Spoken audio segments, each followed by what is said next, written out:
The holidays are upon us. We're in it, guys. We're in the thick of it.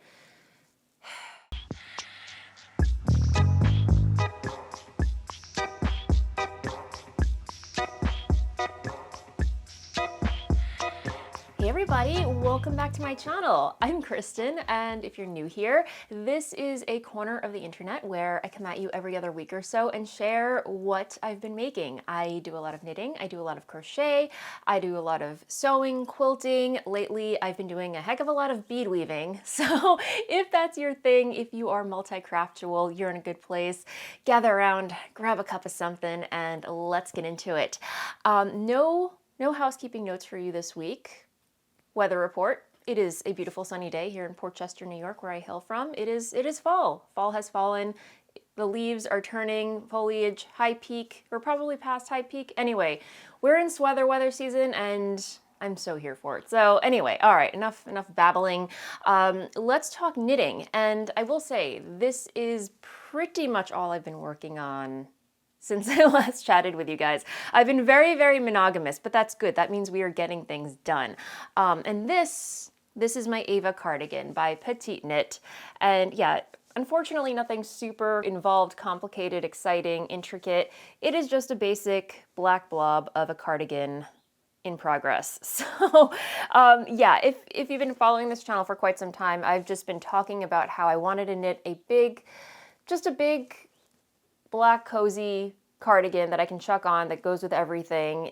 I've been talking about it for years, and finally we are making it happen. And I think that's because the planets have aligned. I don't know what you want to call it, but you know, I went to Michael's and they had this really lovely yarn that I fell so in love with. I actually have a skein of it in another color over here. It's actually better that I show you in a brighter color because you can actually see the texture and you know, fluff a little bit better. But this is Michael's in-house yarn brand or line, I want to say. It's Loops and Threads in their Heather Tweed yarn base. So basically it's a polyester blend. So there's mostly polyester in here, 66% polyester and 30% acrylic and 4% wool. So a little bit of all the worlds in here, but what I really love about this yarn is that it's super soft. I mean, guys, polyester and acrylic yarn has come a long way. This is super soft, super next to skin, but probably the best part about this is you can, you know, just chuck it in the wash, the dryer, and it'll be fine. It will survive the zombie apocalypse, if you will. So yeah, really highly recommend this yarn. I've thoroughly enjoyed working with it so far, and here's my Eva cardigan in the soot colorway.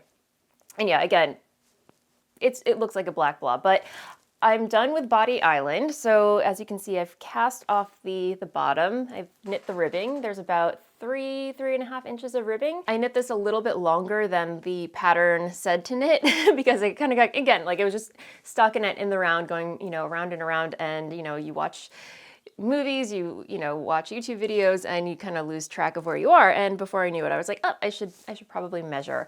So yeah, anyway, really happy with the length. Glad I caught myself before I knit myself a coat or something. But yeah, and the other thing, if you recall in the last episode, I mentioned that, you know, this is a cardigan, but I actually joined it in the round and added a whole strip of steeking stitches. Like most cardigan patterns, you knit the body flat. So you knit one row, purl the next row, knit one row, purl the next row. And while I don't mind purling, it tends to slow me down. So I've done this with another cardigan in the past, my Bubble cardigan by Stephen West, where I joined everything in the round, adding a couple of extra stitches, and here you can see, I hope you can see, there's a column of purl stitches down here, then you have a column of stockinette stitches in the middle, and then another column of purl stitches. So these are my steeking stitches, and now all I have to do is cut up the center and tack the flaps down on the wrong side, which sounds scary, but trust me, it is not. The nature of stockinette stitch is that it wants to curl up on itself. So after I cut up that strip, those edges are just gonna curl up on itself, and then I'm just gonna tack them down with a whip stitch on the wrong side of the cardigan. And the bonus here is that the more you wear the cardigan, the more it'll felt on the inside of the cardigan further reinforcing the stitches, if that makes any sense. So yeah, steeking's got a lot going for it, you know? I mean, if you're not a fan of purling stitches and you're knitting a sweater, consider adding steeking stitches to join everything in the round, and then, you know, you can just go on autopilot, you know, depending on the pattern that you're working with. So yeah, next stop, Sleeve Island, which I'm very much looking forward to. I don't mind, again, it's just gonna be endless stockinette in the round, knit the cuff, do that twice. The one part that I'm kind of, you know, not too stoked about is adding the ribbing for the collar. So, you know, all around the neckline and the body, because I feel like that is going to take me a while, because again, you're knitting two, purling two, knitting two, purling two for many, many, many, many rounds. Yeah, that is going to take me a while, but in Netflix and chill we trust. So yeah, I'm going to carve out a little watch time for myself. And the other thing that I wanted to share with you are the buttons that I found for this cardigan. So if you have been following this channel for the past several months, you know that I've fallen hard down the beading rabbit hole. And there's a website that, thanks to Nora, hello Nora, she got me so hooked on their tutorials and their website. It's crazy, I'm obsessed. And I was browsing their website. It's oh my goodness, I am so gonna butcher this. I always say Potomac, but it's actually Potomac. So thank you so much to a lovely viewer who let me know how to correctly pronounce that name. That was, let me see, credit where it's due. Tina P8032. Hello, she so kindly let me know how to pronounce Potomac. So yes, it's potomacbeads.com. I will leave a link to where you can find their tutorials and their online shop, but they're just wonderful. Anyway, I was browsing their site and they have a lovely, wonderful collection of antique, vintage, check glass beads, and these are the buttons that I found. I mean, guys, can we have a moment? They're so stinking cute. They're little cat faces with a purple background, and I think I got 4 of them. And I think they're gonna look so nice on this cardigan. What do you guys think? Are you obsessed? Are you obsessed as I am? Because I'm pretty obsessed. Oh no. Oh no. No. No. Go away. Guys, it's leaf blowing season. All day yesterday, they were up and down the street, leaf blowing. Why are you doing the neighbor across the street today?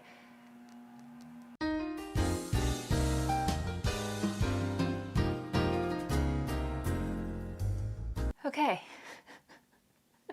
I think, are they gone? Fingers crossed. Okay, where was I? Yes, buttons. So these are the buttons that I purchased from potomacbeads.com. I will leave a link to where you can find them in their shop in the description box down below, along with everything else that I mentioned in this episode.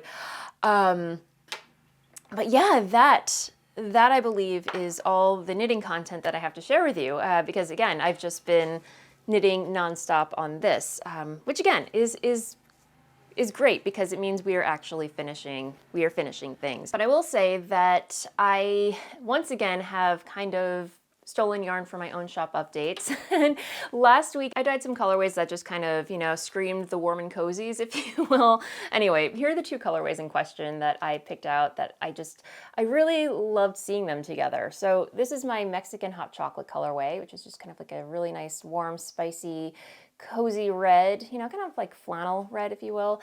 And then here is Ice Castle, which is kind of like an iced teal, ice blue, with some brown and rusty speckles.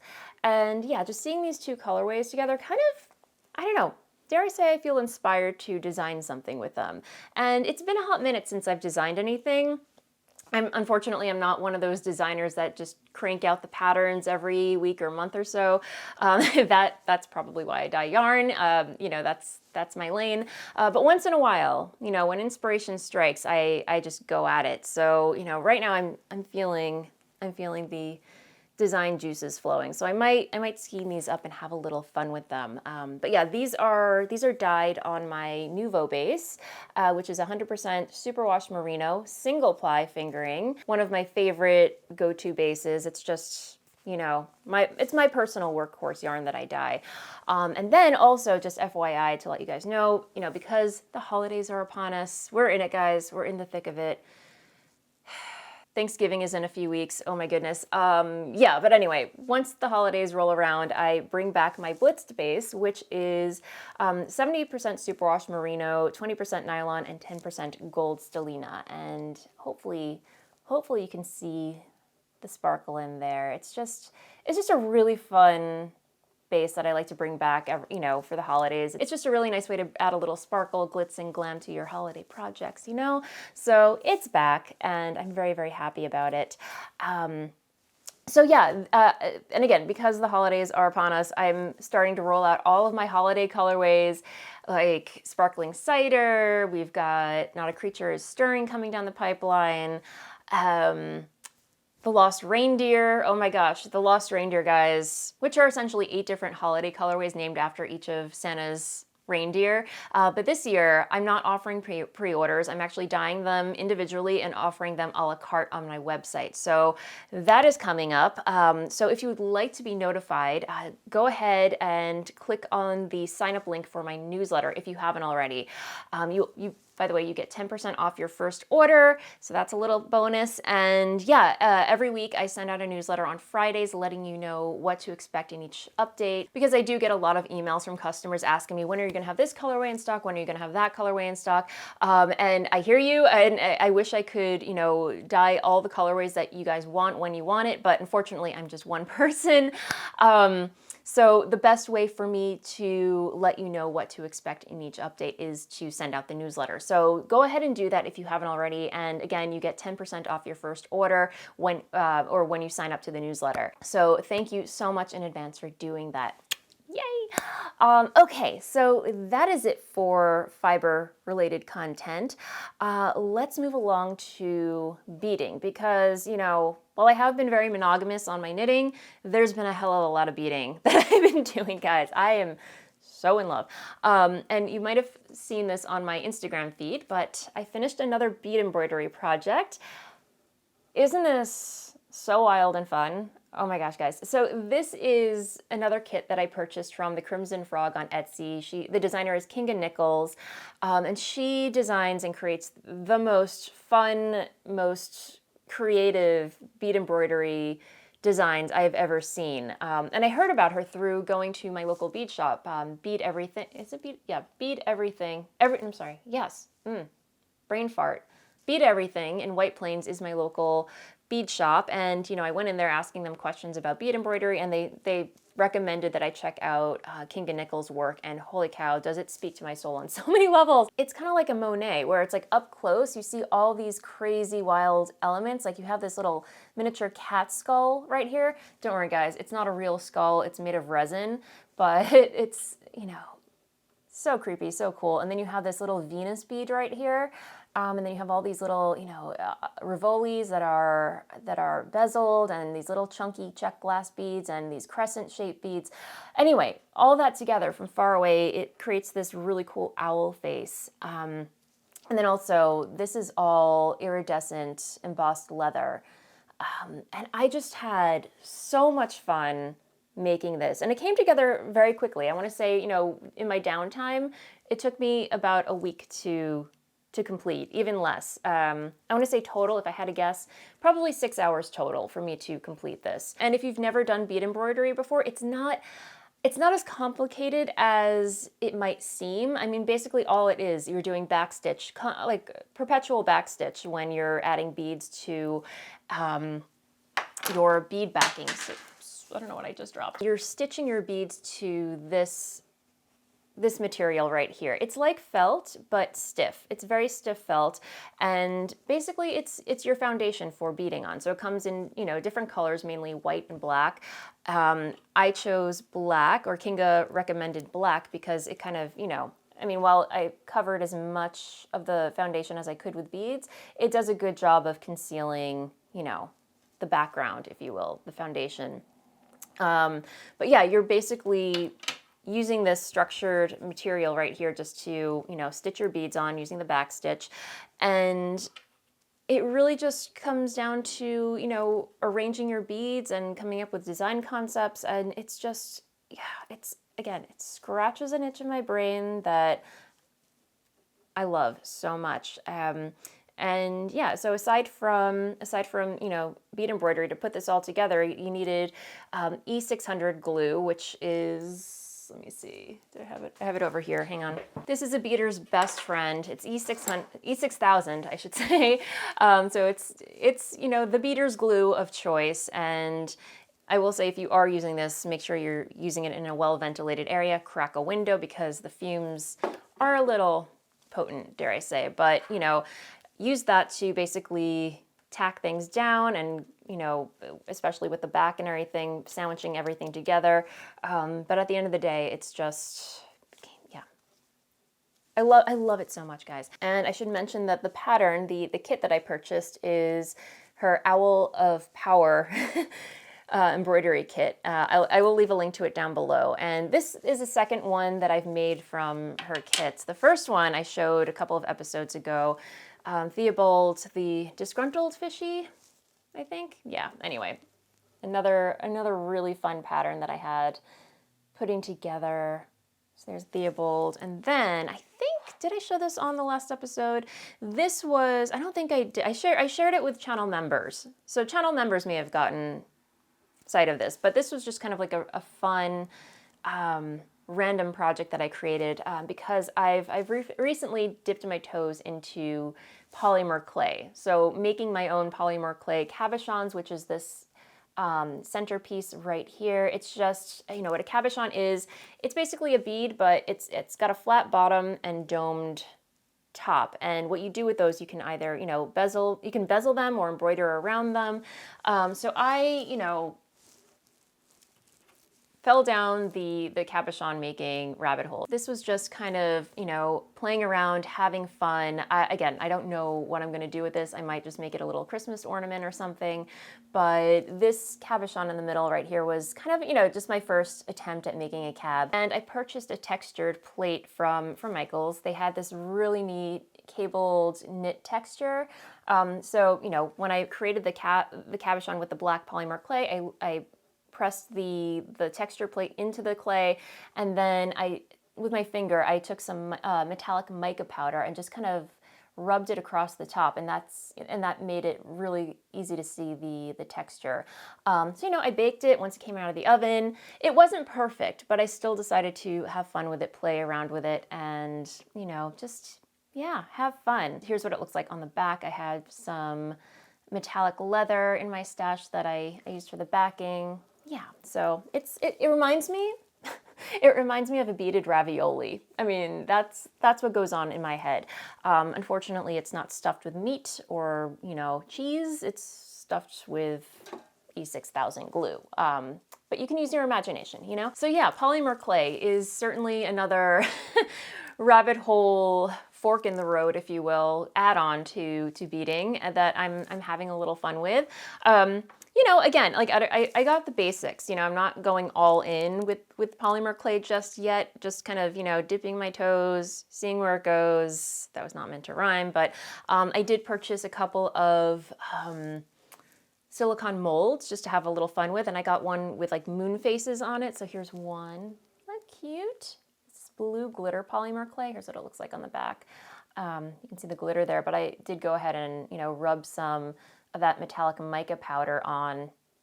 And then here's another moon that I made, and another moon that I made. So I think I'm gonna have some fun. I'm gonna make a couple more of these, and I'm gonna make some embroidered Christmas ornaments. Yeah, just gonna have some fun, see what happens. I think it'll make some great gifts. Yeah, and I totally forgot to show you how this actually wears. It's really cool, and yeah, just really easy to snap on, and this is what it looks like on my wrist.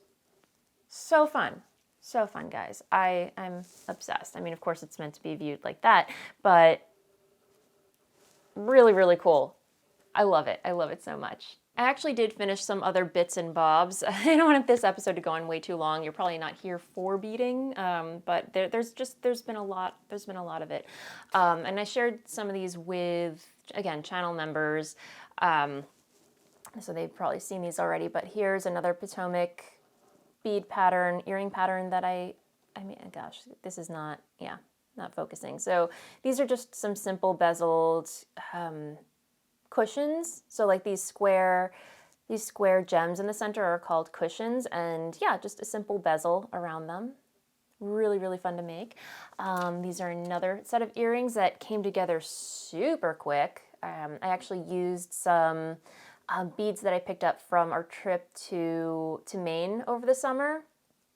These are some glass check beads, and then I used some seed beads to create the flowers and some rondelles. Just really, here, I'll put them on so you can see what they look like. Just a really nice little pop of sparkle, you know?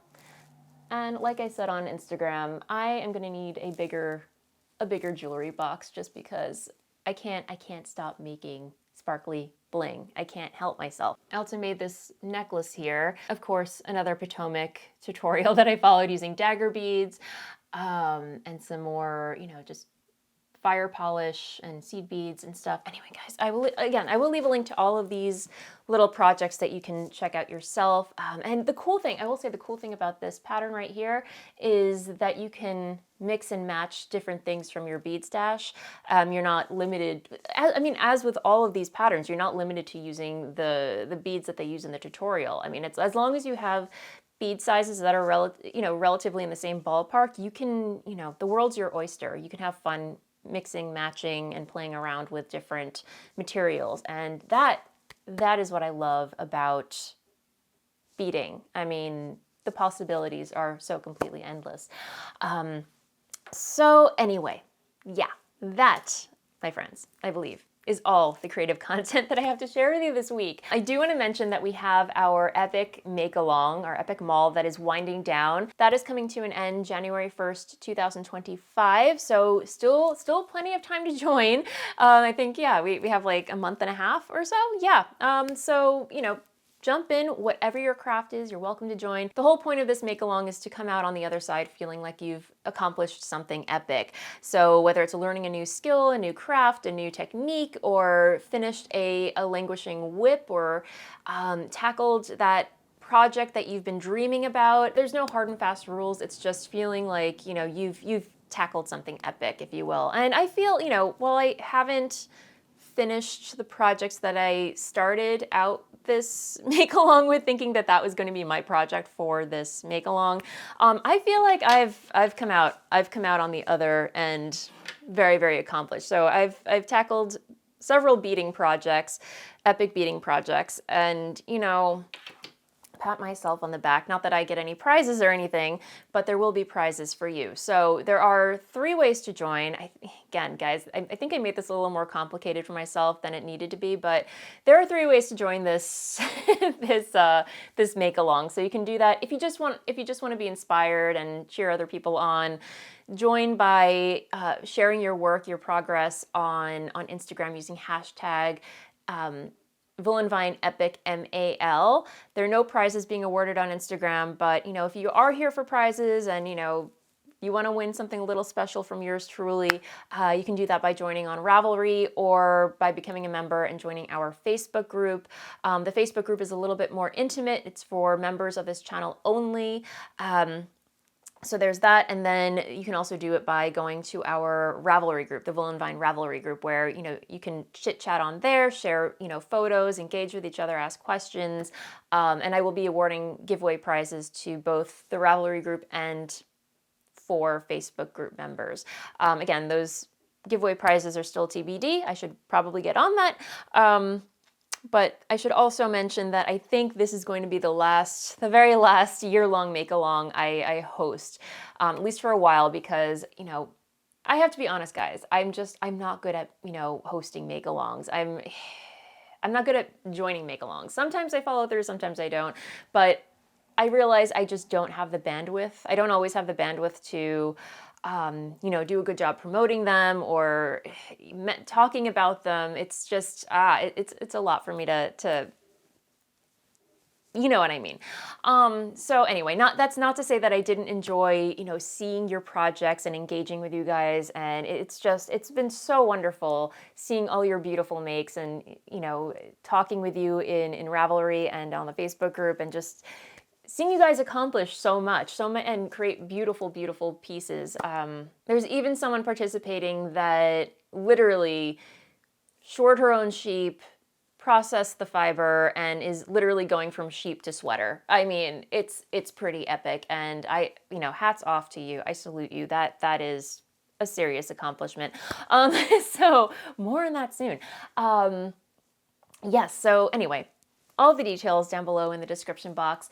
But if you've made it this far, thank you so very much for hanging out with me. If you're new here and you haven't already, please like and subscribe down below. I'm putting out videos for your viewing pleasure every other week. And of course, if you would like more from yours truly, consider becoming a member. As I say, for the price of a monthly fancy schmancy cup of coffee, you can gain access to our private Facebook group, and if you join the A Cup of Something and higher tier, you can get a bonus vlog from me every single week as opposed to every other week. And of course, a huge thank you to my current members. You guys are amazing. You're the best. So have a wonderful weekend, happy making, and I will see you in the next video. Bye.